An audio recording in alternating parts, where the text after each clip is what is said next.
แล้วก็มีข่าวดีมาแจ้งในบ่าวเชียงอ้าวพักแล้วชานี่เราทมันยังนอวันำเรื่องดินนั่นแหละคือว่ามื้อเช้านี่ไปกับเอื้อย2คนน่ะพากันย่างรัดทุ่งนานี่ไปโดยเลยครับไปพบกับให้เอื้อยมานำเจ้าของดินเพิ่นไปเว้ากันไปแทกกันคักแน่แล้ว12เมตรกว้าง12โดยทางยาว15เมตรกว้าง12ยาว15โดย 40,000 บาท 40,000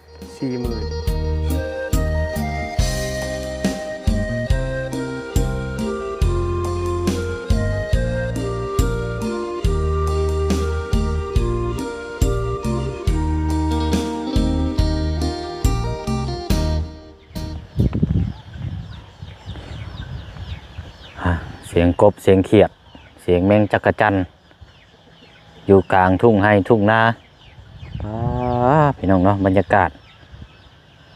คันว่าฟ้าฝนตกลงมานี่จักสิซ้ำใดแล้วนี่พี่น้องเนาะเอาเนาะคำมืดตื่นตาเนาะพี่น้องเนาะครับเคสของทางไอ้อาจหลักกับทางไม่น้อยเนาะหรือว่าทาง2พี่น้องคือเก่าเนาะเมื่อวานนี้กับไข่มาเยี่ยมมายามพร้อมแจ้งข่าวดีแล้วก็มอบเงินมื้อนี้มาอัปเดตเนาะช่วงค่อยคำลงแรงกับสื่อของฝากของต้อนพี่น้องเนาะในอยู่ในกินนี่แหละพี่น้องมาฝากเราก่อน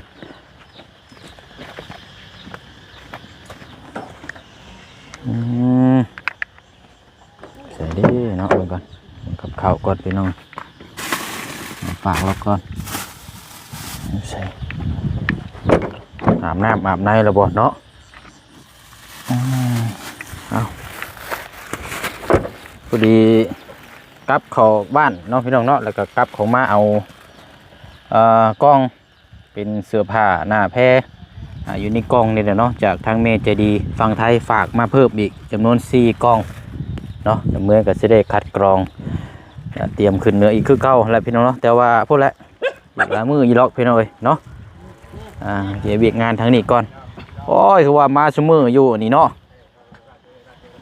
เมื่อวานนี้ก็มา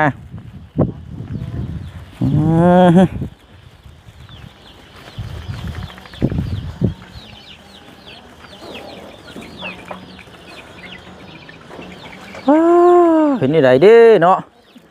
อาบน้ำอาบในแล้ววะนี่คือลมหนาวห่วยแท้นี่โดยไอ้สบายดีตอนแรงเนาะอยู่ข้างล่างเนาะบ่เชียงเนาะโดยมาข้างล่างพี่แล้วเนาะเอาสบายดีเนาะทั้งลุกได้แล้วลุกได้แล้ว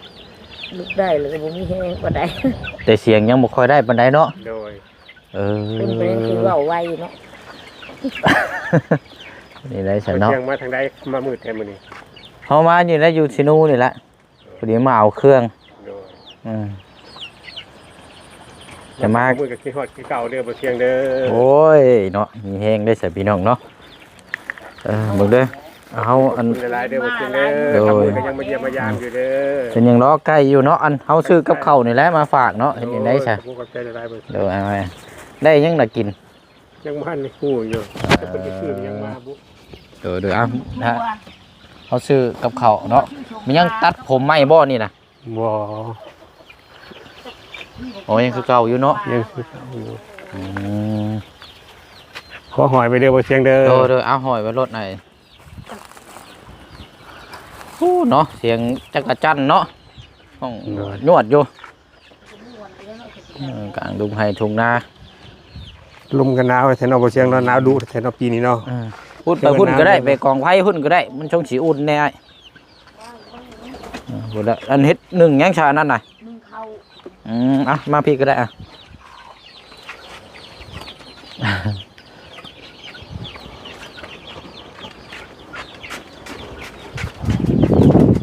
ลายกะยามค่ำยามมืดนี่บ่ได้มาถ่ายบรรยากาศให้ทั้งพี่น้องเพิ่นเบิ่งมื้อนี้ก็เลยว่าเอาตอนค่ำตอนมืดนี่แหละว่ะเปลี่ยนบรรยากาศเบิ่งว่าเพิ่นเฮ็ดอยู่เฮ็ดกินนี่แบบใดว่ะขาดแน่เนาะโอ้หดขาดบ่น่ะใช่น่ะนี่แหละขาดเลยเนาะเริ่มแล้วนี่เนาะก็ใส่อยู่เนาะหนึ่งเข้าเนาะใกล้แล้วบ่ใกล้แล้วแค่หนึ่งบ่เชียงเลยหักกันหนึ่งกินนี่บ่แค่หนึ่งเพราะว่าเพิ่นมาเข้าค่ำกินยาใส่แล้วก็นอนบ่เมื่อที่โอ้ มาเขาค่ำแน่แล้วก็บ่มีของกินก็ไปตลาดของกินแน่ ใครอยู่ยังขับรถออกไปได้อยู่มื้อนี้ อดไปได้มันอดไปหั่นแหละเมื่อวานจนบ่ได้กินหอดยาจนเบาอันมาจังได้กินน้องเป็นผู้จัดข้างไปตัวเองก็ลุกไรแห้งนักมื้อนี้อดเอาสิมื้อนี้อดเอาแค่มีเงินกินแห้งไรก็ไป อืม ผู้เสียงมาผู้เดียวบ่ แม่นเฮามาผู้เดียวอ่ะ ขึ้นก็หนาวจนบ่ได้ล่างว่า เออ แม่ก็ได้มันคืออะไรมันบุญเลย โยมันเมื่อยเนาะ ลอยเขาเนาะ ลอยเพลียแหละเนาะอูเป็ดไก่กาเนาะ โดย อันนี้ก็มืดเลยยังบ่นอนจริงเลยอ่ะ ยังให้กินน้ำอยู่เลยอยากน้ำอยากในได้เนาะกินน้ำยังเข้าไปนอน ยังบ่เข้าเลยนะคุณตาผู้เสียง ใช่ ยังกินอยู่ไปผู้ค้าว่านให้บางคำนี่ยังกินอยู่ เนาะเต็มอยู่เนาะ ว่างให้ตอนว่านให้ตอน6 โมงคันว่านเว้นกับบ่มาบ่ครบกันแต่ะเพิ่นได้ว่านใหม่อีกอะนะก็เลยให้ทาให้มาครบกันก่อนจะไปว่านเทื่อเดียว เขากันบ้านกลางคืนจะกินกลางคืนเลยเขานี่จ้ะ พากินกลางคืนเลยเนาะไก่กากันพวก เขา คันบ่ได้เวลามาหากินทางนอกเพิ่นก็บ่มาได้ โอ้ ทาให้มาบ่ถูกโตแล้วก็จะไปว่านให้เพิ่น ใครอยู่อันบ่ได้เสียบ่ไก่สิเจ้า ก็มีเสียอยู่ มี เห็นว่า เสียอยู่ มีหมามีหยังกินพวกนี้สิละบ่ได้มีบ่ กินดอกมาบ่กินบ่เฮ็ดกับไก่เนาะ อื มนุษย์เฮานี่แหละบ่เสียงเลยทางเที่ยงน่ะเพิ่นมาแจ้งว่าไก่เพิ่นเสียอยู่เพิ่นบอกว่าระวังให้เด้อไก่ว่าเพิ่นมาเว้ามื้อเช้าน่ะ อ่า ไก่ เพราะยัน เสี หมายันหยังสิละกัด โดยขนาดว่าบ่เป็นหมาดอกบ่เสียง บ่แม่นไก่เราเสียไก่ผู้อื่นเป็นเสียเขาบอกมาระวังในเด้อยันไก่เสียเพิ่นว่าเบิ่งให้แน่เพิ่นมาพา อ๋อ ไก่เราเสีย มัน เดี๋ยวแม่เขาก็เสียไก่เขาก็เสีย เพิ่นเว้าก็อยู่กลางทุ่งไร่ทุ่งนาเนาะเพิ่นว่าบ่มีคนนี่ก็บ่ติแหละเนาะ โดย คนจับหันจับนี่มันก็ง่ายบ่คือในบ้านเนาะ โดย ก็ที่ว่าอยู่ในบ้านดีกว่าอยู่ในนาแล้วก็แม่นอยู่เขาเยือนไปหน้ามันบ่มีคนเผาเขามาร้อยเอากันแล้ว แม่นคือมันเอาไงเข้าเบิ่งแบบนี้มันก็ฮู้แล้วล่ะแบบว่าเอ้ามันง่ายนะเอาง่ายๆซะเนาะถ้าคนสิเอา เขาสิเอาวะ ถ้าคนสิเอาเนาะมันก็สถานที่มันก็ง่าย เขาแน่เหมือนคนแหละเขาก็เอาเฉยเลย อืม กลางคืนกลางค่ำก็บ่ติแล้ววะ เนาะทำแล้วพี่น้องมาเปลี่ยนบรรยากาศเบิ่งตอนค่ำว่าสิเข้ามาตอนเว้นบัดเดี๋ยวเข้ามาได้อยู่แต่ว่าจะเปลี่ยนภาพเบิ่ง โดย อยู่กันจังใดอัน จังซี่แหละบ่เสียงให้อยู่ กินเลยนี่เราเอา วันที่18 19แล้วเพิ่นว่าฝนสิตก เอาอีกแล้วเนาะมื้ออื่นนี่แหละ18 18 19มีลมนำได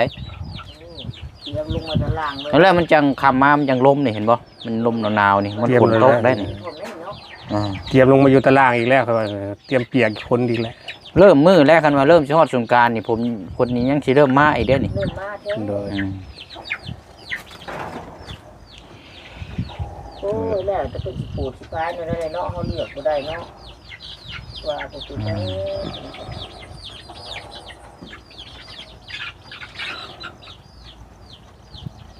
หนาวเนาะไก่ก็ห้องอยู่ยวดอยู่น้ำนี่ก็ยังไปตักเอาอยู่น้ำสั่งหมองเก่า ตักเอาแต่2มื้อนี่บ่ได้ไปตักก็ตักมาไว้แต่มื้อน่ะก็ใส่สิเบิดแต่มันบ่มีแฮง เออ มีแฮงก็สิบ่อยากหาคนน้า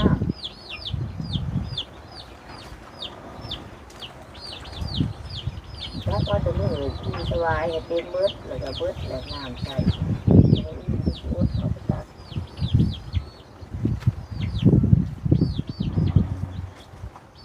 น้ำสั่งคือเก่าเนาะ โดย อยู่น้ำกิน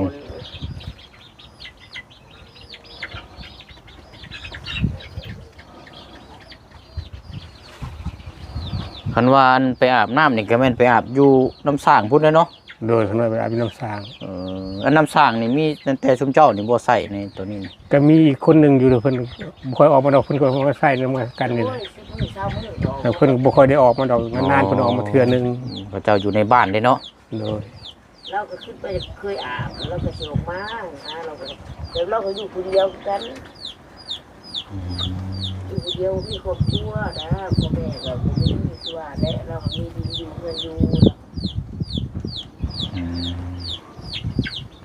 ที่เพิ่งเราเคยมาใช้ได้ดีเด้เราก็เคยมาอาบเราคนอยู่เดียวเราก็มาเจอปรับมาไปมีผู้น้อยมาอาบเราก็ได้เราก็มือ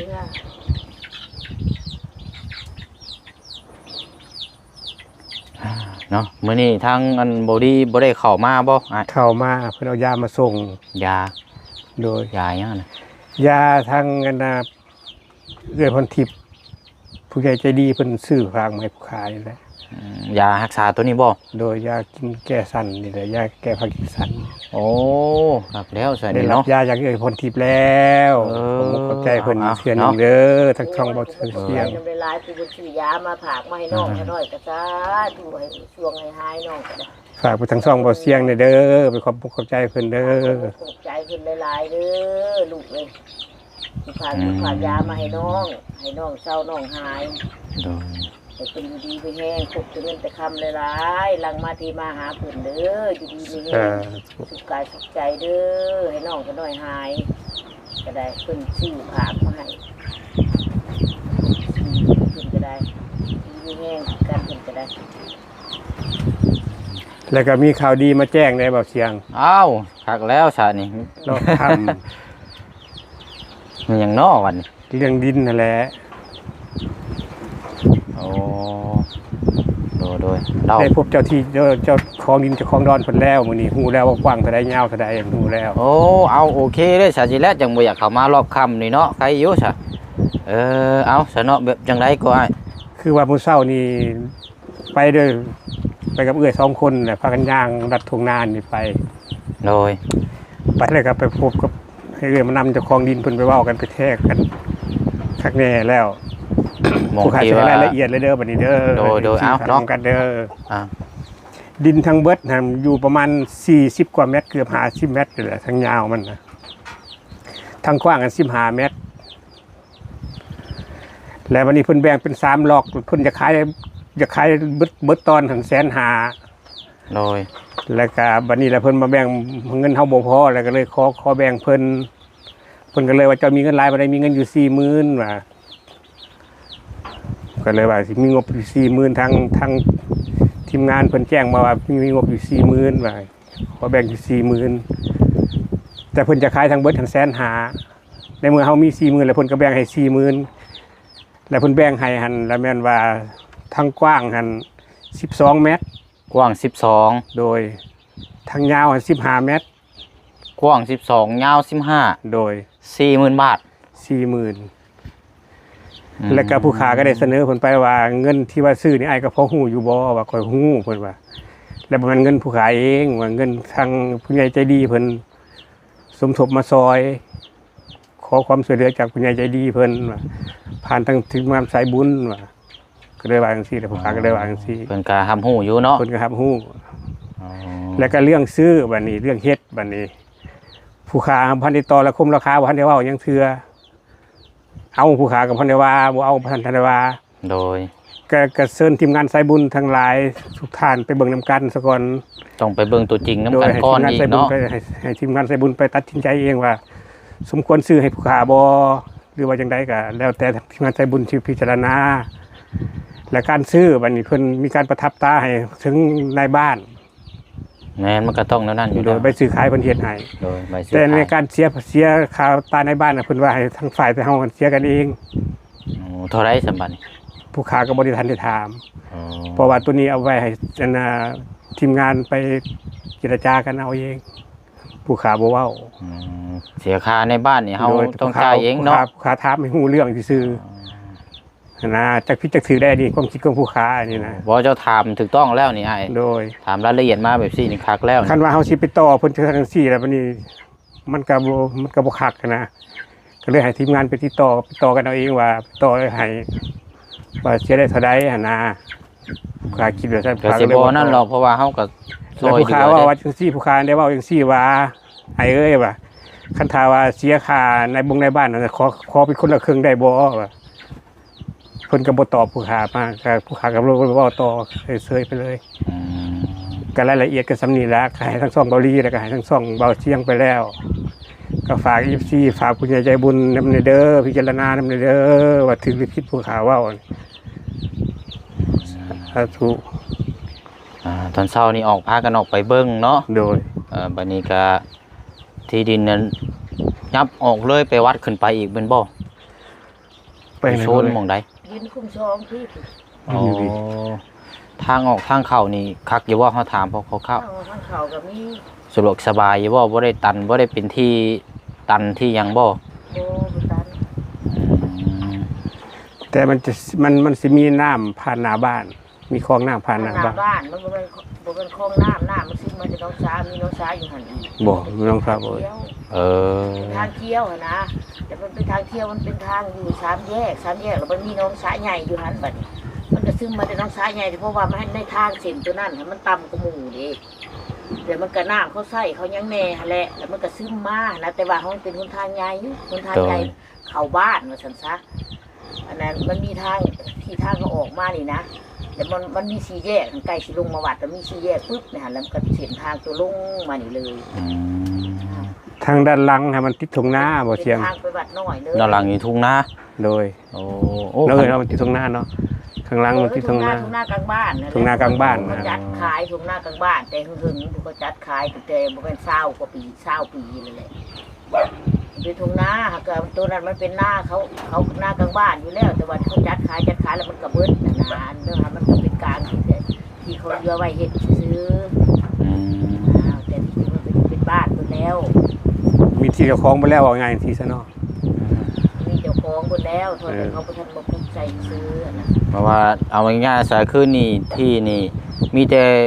หม่องเดียวนี่แหละที่จะพอมองเห็นแน่เนาะ โดย แต่หม่องอื่นนี่ก็เบ้าไปก็ยังแพงเพิ่มไปอีกเนาะ โอ้แพงแต่เขาบ่แบ่งซ้ำมีแต่เขาจัดขายกันแพงเพิ่นเลยแสน อันนี้เพิ่นยังว่าเวงให้อยู่เนาะ อันนี้คือจังว่าเราแบ่งเราว่าคือเราแบ่งนะเราว่ามันบ่ ขอแบ่งขอปั้นเพิ่นก็เลยว่าสงสารว่าเห็นหุ้มหอมมันนี่ก็หลายปีแล้วเพิ่นว่า เราว่าต้นมันเราว่า ต้นมัน เราปั้นให้มันซะเราขนมอื่นก็บ่ได้ปั้นเราว่าปั้นให้มันสิเห็นมันหุบมาได้เว้นธรรมดาเรามันปั้นให้มัน ก็เพิ่นว่าว่าเจ้ามี 40,000ข้อยก็ปั้นให้ 40,000เพิ่นว่า แล้วว่านี่ เพิ่นเว้าจังซี่แต่ความจริงแล้วค่อยปั้นบ่ถือเด้เราอ่ะค่อยจะขาย150,000นี่ก็ต้องปั้นที่3ล็อกหรือว่าล็อกหนึงมันก็ต้อง50,000เราอ่ะก็คือว่าแม่นกับเรา เราจะปั้นให้ เออ เราเห็นมันเป็น เราเห็นหุ้มหอมหลายเทื่อเลย มันหุบพิลึกอันนี้เรา เพิ่นสิว่าก็ที่ดินนี่เพิ่นบ่ได้จำเป็นอยู่แล้วแต่เพิ่นอยากขายยกชุดเลยเนาะ โดย แต่ว่านี่เพิ่นเห็นน่ะเพิ่นอยากแวงให้เนาะ โดย เออ เอาว่าสาธุนำ FC หลายๆทั้งหลาย FC ทุกท่านอยากจะบุญทุกท่านเพิ่นแบ่งที่ใต้ให้ว่าไงสิซะเพิ่นบ่อยากให้ใต้อยู่กับกลางบ้านหันหญ้าว่าไงสิแต่ว่ามองสุดไปสิได้บ่เสียงให้เขาน้อยนะ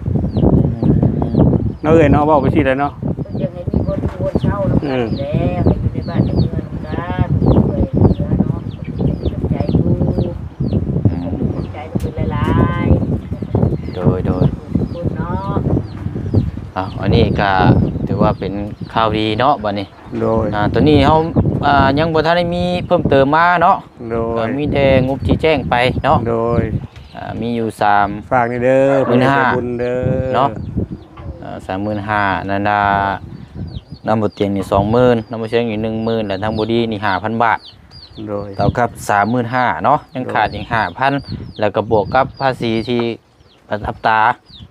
ทางในบ้านน้ำอีกอันนี้เนาะตามที่แจ้งมาช่องซื้ออยู่แล้วครับก็ต้องเสียอยู่แล้วนี่พี่น้องแต่ว่าบ่เสียน้อยหรือว่าเสียหลายบ่ฮู้นำอันนี้แล้วแต่เพิ่นสิเห็นจิตใจเห็นนำกันเนาะ โดย เอาซะเนาะพี่น้องเดี๋ยวพังเบิ่งมื้ออื่นซะเนาะ โดย คันมีวันเวลาเดี๋ยวสิให้พาไปเบิ่ง โดย เนาะพาพ่อแม่พี่น้องไปเบิ่งน้ โดย ำนี่ถามเบิ่งทางบ่ดีน้ำไผว่างเนาะแต่ว่าทางบ่เตียงหรือทีมงานก็เพิ่นยังอยู่เหนืออยู่เนาะไผว่างก็เดี๋ยวเขามาเบิ่งน้ำกันพี่น้องเอ้ยมายามนี้หาเพจเบิ่งน้ำกันและเพราะว่าก็อยู่ติดเซโนนี่แหละเนาะกูคุ้มซองนี่ โดย อืมเอาอันนี้คือกว้าง12ยาว15เนาะ โดย พอดีพี่น้องเนาะพอดีปุ๊กนี่แหล้วเนาะพอดีปุ๊กแล้วก็บ่ต้องเฮ็ดใหญ่เนาะเอาไปอยู่ต้องไปเบิ่งตัวจริงน้ำกันอีกเทื่อนึงเนาะแต่ว่าทางอ้ายเพิ่นไปเบิ่งมาแล้วมื้อเช้านี่พี่น้องไปพูดไปคุยได้เนาะ โดย โอ้ดีแล้วเนาะ รายละเอียดมาแล้วมื้อเช้านี้ ซอยกันแบบซี่แล้วเนาะคือแล้วพี่น้องเอ้ย คิดว่าสิย่างไปฮอดอยู่บ่เนาะว่า ย่างไปบ่ ย่างไป ไป โอ้ มือน้องแล้วไปนำคือว่าบ่อยากไปมือได้ก็บ่อยากไปเอาบ่อยากไปได้สิมือ ยันย่างบ่ฮอดนะ ไปลายมือแล้วเอ้ยให้ไปสิพาย่างนะหำ อยากไปเบิ่งเราก็เนาะ โอ้ยก็มีแต่เว้าเลยก็บ่ไปเบิ่งมีแต่เว้าก็บ่ไปเบิ่งก็คุ้มให้เพิ่นไปซะมื้อเช้านี่ อืม สิบ่ฮู้ได้เทื่อแล้วให้เอ้ยเบิ่งก็บ่ฮู้จักแล้วเบิ่ง เอื้อยเพิ่นบ่กล้าเว้านะบ่เสียง เราต้องไปเบิ่งน้ำกันนะเนาะ เพิ่นบ่กล้าเว้าก็ตามภาษาเพิ่นแหละเพิ่นผู้หญิงเนาะเพิ่นก็บ่กล้า เว้าก็เว้านำเราแล้วเราก็ว่าเราสิแบ่งแต่ว่าหั่น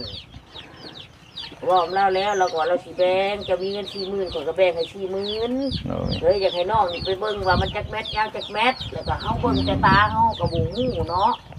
เรื่องแบ่งเราแบ่งเราจะมีเสร็จเท่าใดมี 40,000ก็บ่แม่นข่อยซื้อไอ้เอ้ยไว้แต่เราก็ว่ามี40,000ก็แบ่ง3-40,000เราอ่ะบัดนี้ใจมื้อนี้เราก็มีใจบุญอยู่เราก็แบ่งเพิ่มเข้าไปอีก อืม ข่อยจะตั้งอย่างให้เจ้าเราอ่ะบ่คำเอ้ยข่อยเบิ่งจะมาอย่างนี้ของบ่ธรรมดาน้องเอ้ยเราอ่ะคันเป็นท่าแท้กะ คนธรรมดาคนก็บ่แบ่งแล้วเราว่าก็เห็นเจ้าฮุบมันบ่ธรรมดาเพิ่นอยู่ตรงไห้ตรงหน้าก็มีเราว่าผมจักเรากับเราบ่แม่นมือดีว่าแต่ก็ถึง โดยเนาะเพิ่นก็ฮู้ประวัติเฮาเบิดเลยเนาะระดับหนึงเลยเนาะ เพราะว่าทำอยู่ในกลุ่ม2แล้วก็คน อืม คนมาเอาเมียในกลุ่ม2นี่เราคนจะปากเซ่พุ่นเราบ่ได้เห็นฮู้จักประวัตินะเพราะว่าเราเอาเมียกับลูกแม่เฒ่าลาฮู้จักกันคักแน่นะ เราก็เลยตุนเราก็มีใจบุญน่ะนะแน่เราก็คนบ่ใจสั่นก็ได้ เนาะ ก็เลย เอา แบ่งให้อะนะคงจักกับเราอะไรปกติเราก็ว่าคันแม่นแท้ๆกับบ่แบ่งแล้วเราอ่ะก็เลยแบ่งให้เราก็ได้ตุนเราว่า โดยเอาซะเนาะมีแต่ว่าถือว่าเป็นข่าวดีเนาะ โดย มีแต่ว่าเดี๋ยวทางพี่น้อง FC เนาะก็พิจารณาเบิ่งนํกันแล้วก็ทางผู้ใหญ่หรือว่าทางทีมงานเฮาจะพูดคุยนํกันเบิดทุกคนนั่นแหละเนาะว่าเห็นมีความชอบแบบใดเนาะนี่ก็ต้องเบิ่งนํกันอีกยาวๆเนาะส่วนจังไดก็รอทางบ่เตียงลงมาก่อนเนาะ โดย กว้าง12ยาว15 40,000 บาทเนาะ แล้วจังว่า